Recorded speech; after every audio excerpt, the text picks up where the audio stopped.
Hey, welcome back to the Plumbing Gurus. We're here to strive to save you money, keep you informed on all the proper plumbing practices. If you're new to this channel, smash the subscribe button and let's jump into the on-site edition. So we did a video in here about the rough-in.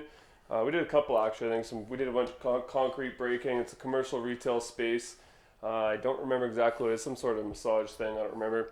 But they wanted a kitchen sink, a commercial dishwasher we're going to go over, a washer dryer and a bathroom and another sink over there. We're going to kind of just some finishing stuff, so just kind of explain to you our process. So usually when we come in, we had to shut the water off first. Look up there, there's some shut-offs. I just had a long piece of ABS so I didn't have to get on a ladder, and I shut them off and I whack them on. And then, so we got the kitchen faucet here. It's just a pull-out Delta faucet. If you come under here, we got just a standard, just like a dishwasher hookup. Got our valves, and then this is just to the commercial dishwasher. These things here are for the commercial dishwasher. They, it's for like the soap and detergent and everything. So you just fill bottles and drop it in there, and it automatically sucks it in there. We got the water feed. Ooh, don't want to lose that. Not fitting. So that's just like a kitchen sink, and then here's the dishwasher. It's first time I've ever hooked one of these up. So it's just kind of like a little mini kind of kitchen type of commercial type dishwasher. I think it just has more power. I have no idea what they're using it for, but it's a nice dishwasher. So then they had a laundry here, washer. They're going to put a dryer in. We just hooked up the water to the washer. Contractor's going to do the dryer and all that stuff. Nice little mini ones. Nice and compact. Probably get these in like an apartment or something like that. So in here, this is going to be a handicapped bathroom, but they're just looking to pass the inspection, and then they're going to actually put in a normal cabinet here. So we didn't fully mount everything like we would normally. Screw this to the wall and make it look all pretty. This is for the automatic faucet. It automatically turns on. We actually pulled this out of a building, the co-op that's getting demolished.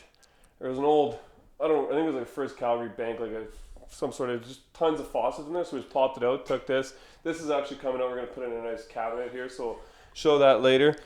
So then we did set this up to pass inspection. They're not actually ever going to use this as a, what do you call it? Just like no customers are really going to be using this, so it doesn't need to be handicapped, but according to the building permit, it had to be. So the contractor and the tenants wanted us to do it this way, and then we're going to flip it out. So this is just here for a handicapped bathroom, so a wheelchair can kind of be accessible in here. Then we got ourselves the toilet, pretty standard. It's actually a nice toilet. Contract. First time we've installed one of these. Kind of a pain to do by yourself because they're big and heavy and you have to put it all together. So it kind of took two of us. You can do them by yourself, but if you're using those plastic toilet bolts and you're trying to feel around and drop it on there, sometimes you put too much pressure on the plastic bolt and it snaps it. So not the best, but once it's in, they look really nice. And that's happened to me. Yeah, oh yeah. So there's that, just the bathroom, this kitchen area. And then we had Nice black finished taps. And then this is just like some sort of treatment room. I don't know exactly what she's doing here. Some hippie stuff. I'm not sure. But just a faucet. It's pretty standard. Just P-trap and some valves in there. Try to keep it looking as clean as possible, so we don't have to use any fittings. That's pretty much it. Got anything to add there, Clayton? No, other than we did a thorough leak test on everything. Yeah, we just fill the sinks up, plug them, fill them, test for hot and cold, that kind of stuff. Right. If you guys see anything that we did wrong here or something you do differently, please let us know how you do it. We love hearing you guys' feedback. It's been awesome. So see you on the next one.